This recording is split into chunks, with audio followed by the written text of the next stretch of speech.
Karen, Yes. imagine spending 3 years living with Bushman healers in the Kalahari and yogis in the mountains of India. Mm-hmm. Then imagine being caught living in a cave during the beginnings of COVID. Ooh, Now, what would these things possibly have in common, you might ask? I do ask Well, I'm that. glad you asked, because it just so happens that this is precisely what our next guest experienced. Now, living in a cave is not his only claim to fame. He's also had shamanic training and ritual work. He studied with noted gurus. He's fasted in the mountains for 34 days. Ooh, In short, he's really dedicated his life to the spiritual path. it sounds like it. And today, he's coming to us with a very important message. Can you guess what that is? I have no idea, but I'm dying to find out. Well, how can you be sure you aren't being manipulated or lied to on the spiritual path?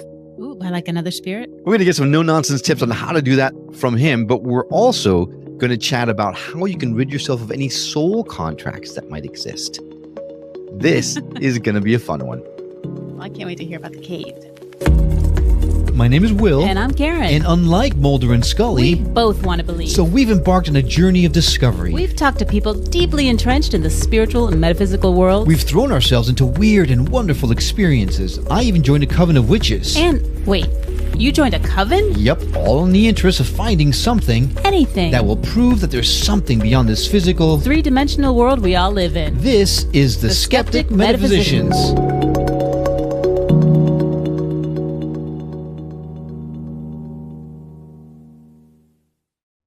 Welcome to the Skeptic Metaphysicians. I'm Will. And I'm Karen. And today we've got Michael Falcone in our studio. Now, you might remember him as the American who was caught living in a cave at the very beginning of the COVID pandemic. But what you don't know is how much work he's put into his own spiritual growth. And he's going to let us in on the secret to identifying whether someone in the spiritual field might really be trying to help you or not. Michael, welcome to the show. Thank you. It's nice to be here. Everything that you mentioned, like the fasting in the wilderness and stuff like that, those were all kind of tests. And so when you said earlier, how to make sure you're not being lied to, I'm actually talking not lied to from a physical being sitting in front of you that's trying to milk you of your money and stuff. I'm talking about, dreams, intuition, messages that are coming I was right. to I'm you. sorry. So I'm just rarely right. So woohoo! that is so much better than I thought it was. Yes. So yeah, well, okay. Yes. All right. Well, then in that case, let's go ahead and start at the very beginning. How did you get to, I want to grow spiritually? What drove me to finding the spiritual path was a completely broken heart. A broken Right. heart. Wow. So I was dropping weight for no reason. Like I was eating, but I was basically kind of sick. Apparently in the medical field, it is actually a thing. Like, your heart breaks and it does have health ramifications. And I really needed healing. And obviously a medical doctor wasn't going to be able to help with this particular problem. So I got a healing from like a Qigong master, which kind of helped a little bit, but it didn't really get everything done. And I ended up contacting and working with a shaman that I kind of just found online and was like, all right, I don't know what else to do. So you were just kind of Google searching some ways to get help, because how do you go from a regular doctor to a Qigong master? It's like, that's not just like a next step sort of thing. Did someone talk to you about this stuff, or was it just you searching and searching? I had a friend at work that was really into Qigong, so he led me to that. Okay. From there, like I said, it was just a lot of searching. And one thing this man that I worked with will tell people that he works with is to knock on a lot of doors before you find what works for you. That's very true. Basically, that's really been my story for a long time, is knocking on a lot of doors. And before I found what I thought was, okay, the path I'm supposed to be on, and I'm going to Africa and India and all that. So Did you find what you were looking for? So you studied with this shaman, you participate in these rituals. Was shamanism what was calling to you? Because the shaman path and the gurus in India, for example, very different paths. Mm-hmm. How did those cross? How did you get to where you were now? During that time, one of the shamans that I was working with would also say, well, in our society, you really can't just be a shaman. You need something that is kind of your foundation, So for example, if I was a doctor, I can say, oh, I'm, Michael Falcone, a doctor, and I'm also a shaman. So people take me seriously, in other words. Mm-hmm. During the beginning of this journey, I actually joined the military. I was discharged for a condition existing prior to service because of my finger. Because the radio listeners won't be able to see that, but one of my fingers is messed up. The ring finger, one of the tendons is messed up. But anyways, after I was discharged from the military, and I was very depressed. I had re-entry depression is something that one of the shamans told me I kind of had. You spend a month in the wilderness or you spend a month in, this or that, and you come back to reality, quote unquote, the real world where you have to find a job and all that. And you're depressed because, you don't know what to do and nothing feels quite right. So during this time, I just tried a very basic, simple meditation. And that meditation, I don't know, I guess I got it really right, but it just opened my heart completely. And I was kind of sitting there, hating myself and wishing something that would happen that would get me out of this mess. Instead, an incredible wave of peace came over me. And the thought that came to me or kind of washed over me was that I would not make any more decisions based on what I thought others needed.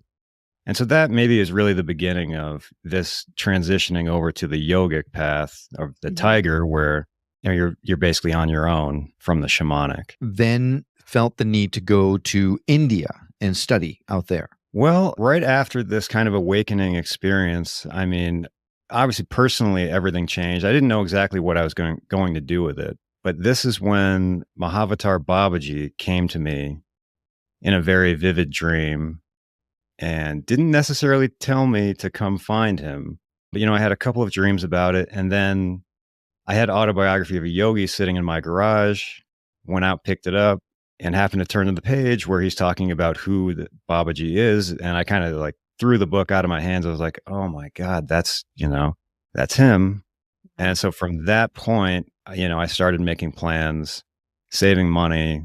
I was going to go to India, starting in Africa, actually with the Bushman, because that was always kind of on my bucket list, I guess. I don't remember why that was always kind of first on the list, but how was the reception when you went to Africa and India and you said, hey, I'm here to study with y'all? You look very different than the Bushmen and the Indian gurus. So were you accepted right away? Was it difficult? What was that experience like? That was not so difficult. The Africa story is really, so I spent my first 2 or 2.5 weeks in Africa waiting on new bank cards because I had been mugged and choked unconscious in Johannesburg. Oh my gosh. Wow. And so it really wasn't going smoothly. No, it doesn't sound like it. But so I flew from Johannesburg to Windhoek, and I met someone on couch surfing up in the north of Namibia that turned out to be missionaries in Bushman land. And when I got there, 8 Bushmen were staying with them, learning, about the Bible and this and that. Mm-hmm. And I said to one of them, oh, I'm looking for Kuntabu, who's the name of a Bushman I had, a very famous healer. And he said, yeah, he's from my village. So when a couple of days later, I traveled with them in a pickup truck out to their village. I'm obviously paraphrasing a little bit, but ever since I was mugged, this just flowed unbelievably smoothly. Well, I was going to say, you've got some unbelievable courage. Not just to just get in the back of a pickup truck with a bunch of Bushmen and go out to who knows where, but also the story you sent me with the article, you actually you went along with some dude in Nepal who could very easily have absconded with you and everything that there is about you, and you never are heard from again. So I commend you for your courage, but also, whoa, how were you not worried at all? You not think of yourself, could potentially be in danger here? I was ready to give my life for this. I was in trouble quite a few times. I bet. I got lost in the mountains at times. I was out in the bush with the Bushmen and had hardly any food or water and stuff like that. But the main point, I guess, is once this awakening happened and this was the path, that's how strongly I felt that this is what I'm supposed to be doing. And I was... So you were willing to take any risks necessary because you knew this is where you had to be. Right. And as long as they were kind of on that path, right? So not necessarily careless risks. Well, yeah. But yeah. Right. Risks that I thought were necessary or, to get where I had to go. And if I thought I was in the right place, I could not be dissuaded. And one example would come up in one of the villages I was staying at in India. one thing that people maybe don't know about India, once you get to near the Chinese border and you're a lone foreigner, everyone is very worried about you. You know, it's not going to look good if a foreigner dies in the mountains of India. So at some point, these policemen were at this one village, and they were asking, they saw me and they were like, okay, where are your papers? Where's your permission? Who's responsible for you? And that was a common theme for me in India, was who's responsible for you? You know, and as an American, it's kind of like, you know, what are you talking about? I'm an adult. I'm responsible for myself. But in India, it's not like that. And so there were definitely times also, aside from the physical danger, was you should not be here. You know, what are you doing here? Blah, blah, blah. Well, we're just getting started. We need to take a break. But when we come back, we are going to get into the nitty of the interview. Specifically, how can you be sure you're not being manipulated or lied to on the spiritual path? How you can get rid of soul contracts that can exist. And of course, the story of the cave. When we come right back.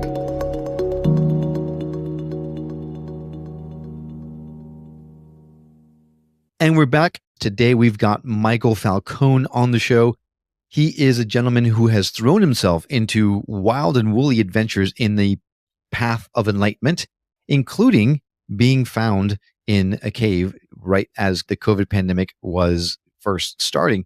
We talked a lot about how you started going down this path. And now I'd like to take it to the meat of the interview. You mentioned that you knew of a way that you could be sure that you weren't manipulated or lied to on the spiritual path, and not about Joe Schmo who wants to take you $20 on a tarot reading. You're talking about how you can be sure that beings that you encounter on the spiritual path aren't leading you astray. Yeah. In all of this backstory that I've just told, really the whole time I was being lied to. So that is, being lied to by whom? My dreams. Mahavatar Babaji is the name that is incorrect. The real name is Shiva. And this also came in the form of shamanic dreams, intuition. And if I had to talk about the dreams that I've had on this path, and part of any good lie, right, is a lot of it is true. So a lot of the dreams that I would have are very accurate or prophetic or whatever else. But the end line goal was, in fact, a lie. And just, I guess, to give the punchline, how I got rid of all this, far too late for me, was using ritual medicine that I have from Africa, from an initiated shaman, which is actually to dissolve these contracts. And I found a couple of other people online talking about this, that when a human being incarnates onto Earth, we come in faced with the head archon or Satan or whatever you want to call him, and so technically an archon is a false angel, right? I believe so. I mean, I'm not. The crazy thing about this is that I'm not the first. I don't think. The part of the confirmation I got for this soul contract thing is I don't know if you've heard of J. Krishnamurti. Sure.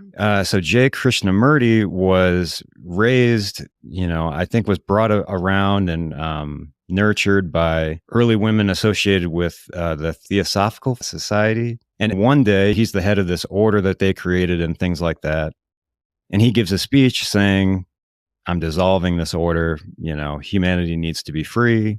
And the follow-on organization to the Theosophical Society was the Summit Lighthouse, led by Claire Prophet. And they're all about connecting with ascended masters and all this stuff. One that they follow very closely is Master Kuthumi. I'm not sure if I'm saying that right. But then he says in his channeled messages to members that the soul enters thousands of contracts before it enters onto this earth. And so basically what I did was dissolve those, and all the things that were happening to me, most of them very, very bad towards the end, stopped. I haven't talking mostly about the good stuff for now. The end of the story was quite a nightmare for me. But before we go any further, I want to take just a step back and say, how did you find out you were being lied to? Like what led you to just stop believing this was the right path for you? How did you know that you needed to dissolve these contracts? Oh, man. Okay. So this is a long story. Most of the time, things were very, very good for me. There were times in the mountains, I hadn't drank in 3 years. I didn't eat meat for 3 years. I was very disciplined. And there were sometimes I felt so good that I just felt like celebrating. Like if I had a glass of wine, I would take a drink just to celebrate how happy I was. And a lot of the tests that I was put through, say, for example, the fasting in the wilderness test, I failed it, so I know that was my fault. And I came back from the mountains down to Rishikesh. And there were all sorts of times like that where, I kind of knew like the tests I was being put through and the messages and things that were being sent to me. And I always kind of knew what I was doing wrong or like what I messed up. Then at some point, Babaji / whoever else was involved in this started manipulating things for me to get together with a woman.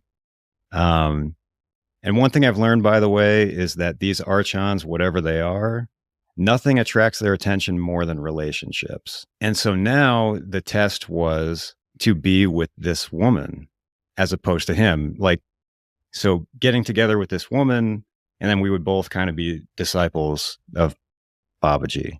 At some point, I failed in this endeavor to the point where she left. We were both in Rishikesh. She took off with friends into the mountains, herself. And I said, you know what? It's either with her or I'm done. I failed, You involved someone else. And at that point, I realized I was being lied to about things that were going on. A lot of the tests I was being sent were just complete nonsense. And I know a lot of this is hard to imagine, but when I say tests, I'm talking about, say, if I went to sleep at, say, 8 o'clock, having dreams from 8 in the morning until 6 a.m. about, what I was supposed to do, where I was supposed to go, meditation, this and that. In addition to visions during the day while I was awake, messages coming intuitively. And at this point, I knew I could kind of gather, that things were not right. And once I started to disobey, so actually disobeying these messages is what made me realize, whoa, this is really wrong. Because this being, now it's angry and vengeful and spiteful. It's like having, instead of, pleasant dreams and good feelings, all of a sudden it's like I have something in my dreams that's just very, very angry. Let me just make sure I'm following. When you started on the spiritual path, you were getting dreams. And you started, I guess, devoting your path towards this particular entity, this being. Well, I thought that I was in pursuit of an ascended man, someone like, say, a Buddha or a Jesus.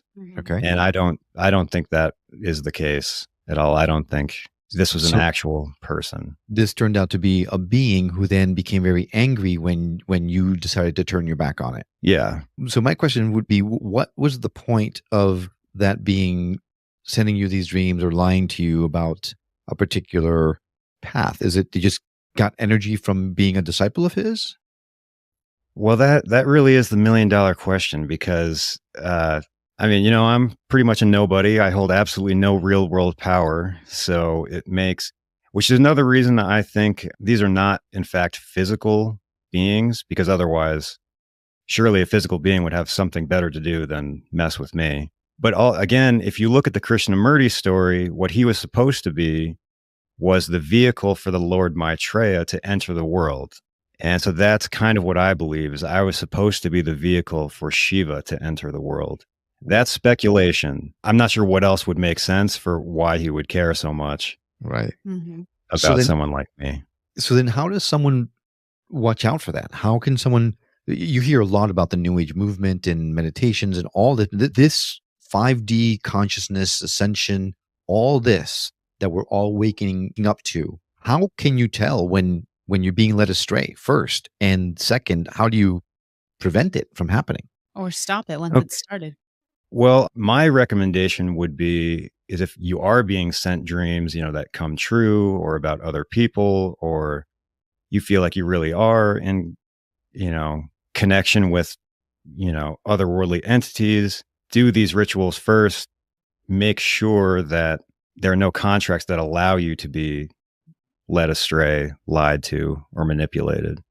So I would do that as a baseline, which is why, and one thing for me on the spiritual path is if I came across a piece of truth or something that really needed to be shared, I have to share it. For example, if I was sent a dream for someone else, it was my responsibility to relay that. And so that's really why I've decided to, do podcasts, is to, well, I mean, I don't know how many people are ever going to hear this message, but I feel like I'm somewhat responsible knowing this to at least get it out there. Sure, sure. So then how does someone move forward on this path without fear? Like, how do you open your heart to these kinds of things? How do you let Jesus or Buddha or whatever into you, knowing that there are these entities out there? Well, I think how I want to answer that is that what you want to do is open your heart so that the same spirit of Jesus is embodied through you. Now, I mean, if that does mean to you that I need to literally let the spirit of a being called Jesus into my heart, then like I say, I would still at least do these rituals to make sure as that process is happening, like nothing malevolent can come in, certainly not contractually. And if things do come in, there are usually ways to get them out or mitigate what's happening to you.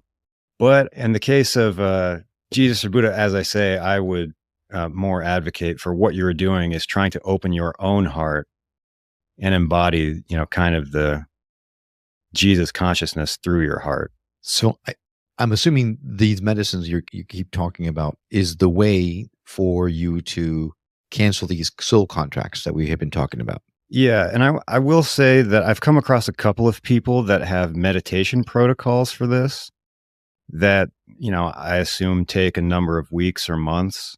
This was me having this very powerful spirit medicine was kind of a shortcut.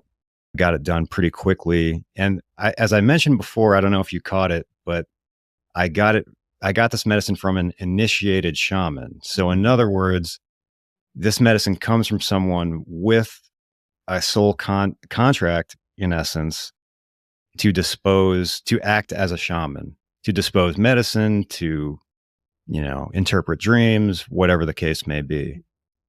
So in other words, he is contracted. He's legit. He's legit, right. Right. So in other words, if I found the same medicine, now I am on the spiritual crap list, so I could never be. Thanks for changing the name of the list to crap.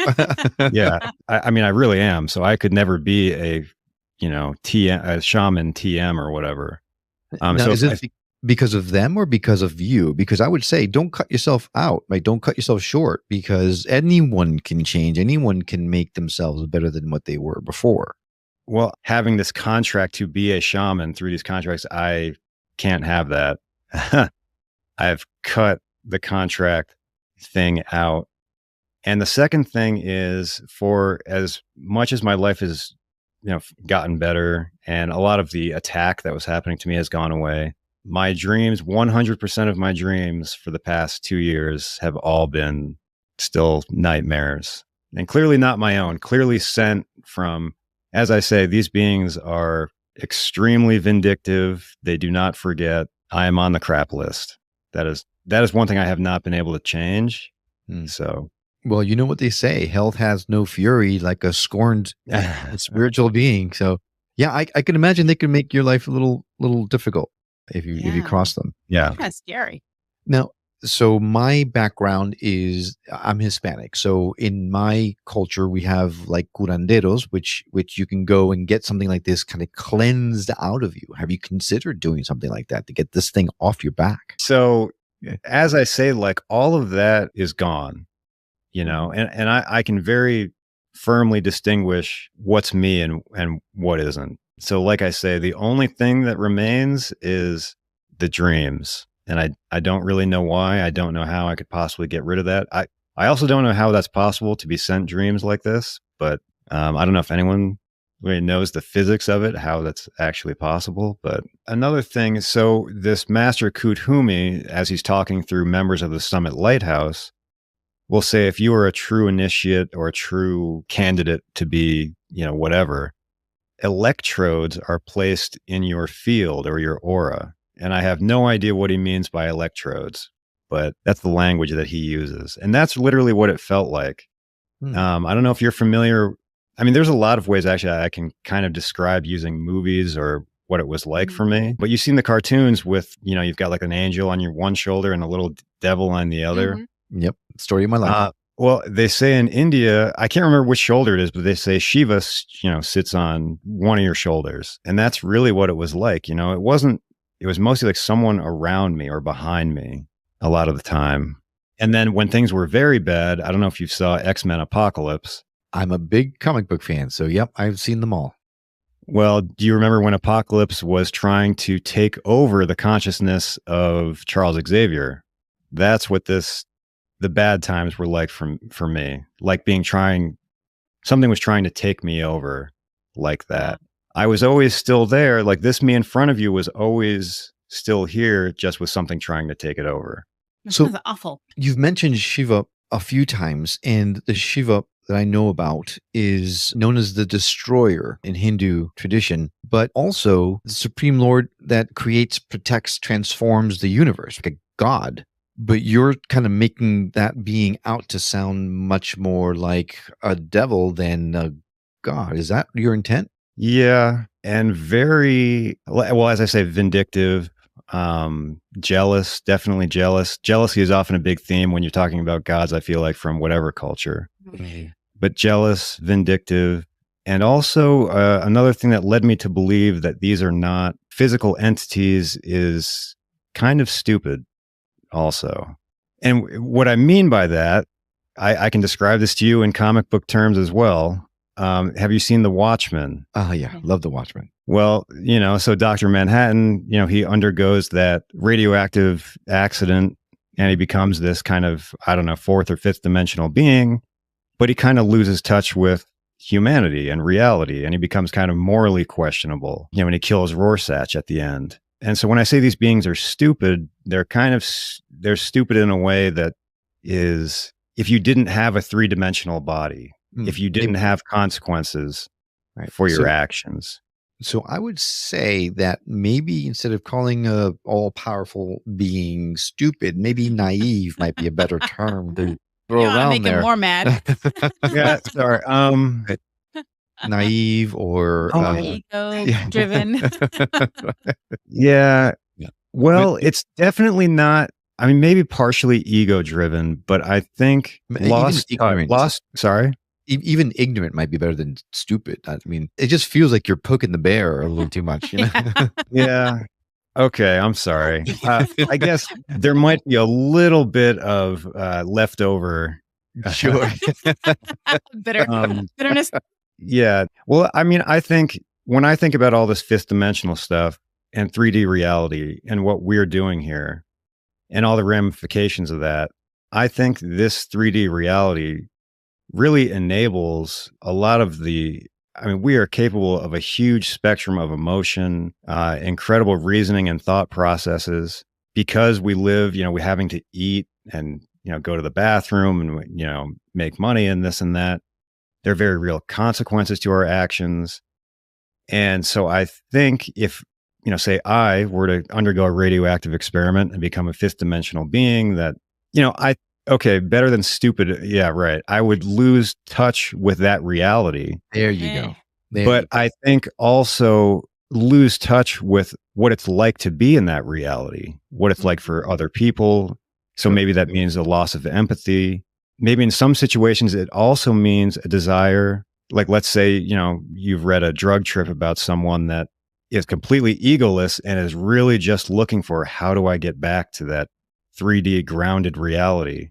Mm-hmm. So if you're in a situation like that, after undergoing this radioactive experiment, what would you become or what would you lose? And that, I think these beings that we're talking about, because they are not grounded in a 3D reality and part are jealous of it. Jealous is definitely the right word in this case. Mm-hmm. Perhaps seeking to return to it. And as I said before, nothing seems to attract their attention more than relationships. One thing we learned from the Bible is the fallen angels came down to earth because women were so beautiful. I mean, not a lie. Yeah, it's not a lie. They are. But yeah, so I think their desire, for a 3D reality from whatever state that they're in has lost a lot in that transition, and whatever caused that transition, I'm not sure. Really super interesting thought process and conversation. But now we got to get to the nitty, right? The question that opened the entire episode. How did you get into that damn cave? Okay, so I mentioned before that I failed the test in the mountains fasting because on day 34, a group of geologists came over the ridge and they offered me a bunch of food, and I ate a bunch of food. Because you were hungry. I mean, 34 days, that's a win to me. That's a lot of days. A lot of days. Yeah. Anything over a day is a win to me. How long was it supposed to be? Part of the messages coming to me were that this happened, by the way, on 6/6, which I thought, okay, this is the day of the beast, right? Mm-hmm. And my birthday was 6/10. So I kind of had like a premonition that it's supposed to last until 6/10. But of course, it ended on 6/6. So there was no. You're 4 days away. Gosh, so close. Well, and I've often wondered too, like, what if I ever succeeded on this path? What if it's almost, by the way, I failed so many times. It's almost as if something was keeping me from. It's like two things. You won by losing. Yeah. Right? And also it sounds like someone or something was watching over you, making sure you did win by losing. Right. So as much as we're talking about these beings, as selfish beings, you gotta think there's something else out there too that's not quite so petty. Oh, well, I mean, I could also very easily say at this point that I think it would be very hard to live without faith of something in this universe, being as fragile as we are in this 3D reality, eating and having to go to the bathroom and all this, and the power that I've seen that can be wielded over us. Like I say, I think it would be very hard to live without faith. Anyway, so I also was sent on a pilgrimage through the mountains. That was 3 months walking from Ladakh to Kedarnath, where I was mostly alone going through high mountain passes and stuff like that. And when I got to Kedarnath, I was supposed to meet him up at a lake in the mountains, and I was supposed to wait. Again, kind of this waiting game, fasting. Snowstorm moved in. I left. I failed. I mean, it's cold. Yeah. You lived. It was cold. That's a win to me. So, anyway, after I failed the fasting test, there were a whole bunch of different tests.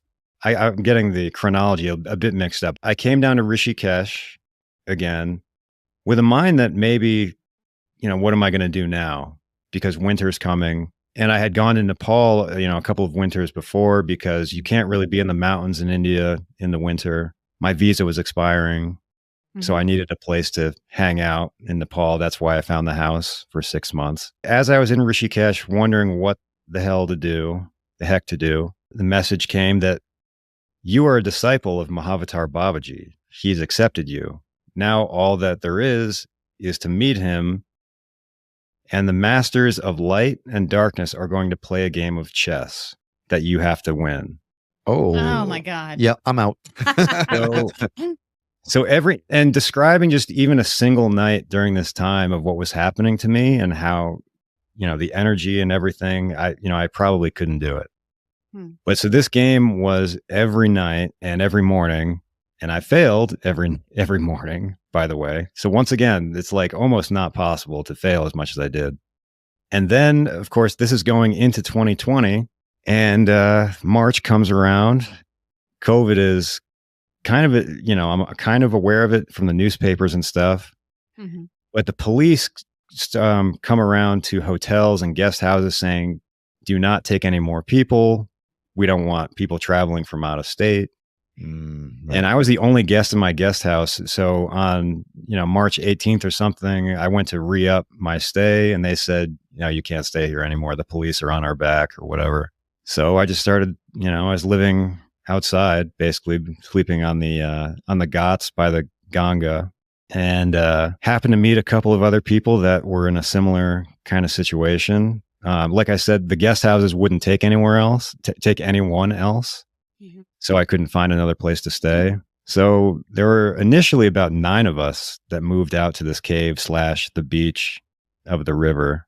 So, and we were, by the way, we were pretty good out there. We were having a good time. We didn't want to be found. I mean, we were 99% outside, bathing in the river and cooking our own food. And really isolated. You were isolated, so you were safe from the virus at Yeah. that point. pretty isolated. Yeah. So, I mean, a couple of us would walk to town every morning, buy some food and come back. But yeah, pretty isolated. So when they found you, they said, "What are you doing here? What happened? Did they then charge you with a crime, or did they send you home? What happened after that?" They didn't charge us with a crime. They probably would have liked to. As I said, one of the top brass in the police, looked at me, pretty angry and was like, "Who will be responsible for you?" And, once again, like I said, a foreigner dying on the beach of the Ganga would not look very good. They didn't want that. So they just quarantined us. It was supposed to be for 2 weeks. We ended up being there for 3, I guess.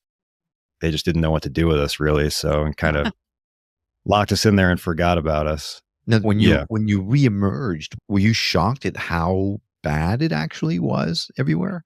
No. No. So India was divided into red, green, and orange zones, I think.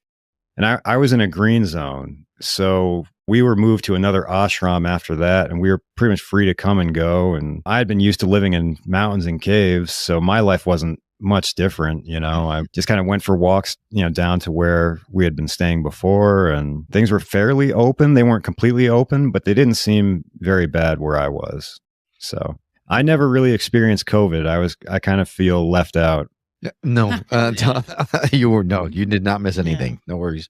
All right, Michael, thanks so much for coming on and telling us your story. This has been fascinating. So interesting. If anyone wanted to reach out to you and contact you, we're going to go ahead and put your social media links on our show notes. Your story is fascinating and one that I'm sure a lot of people are probably going to resonate with. So thanks for coming on. Thank you.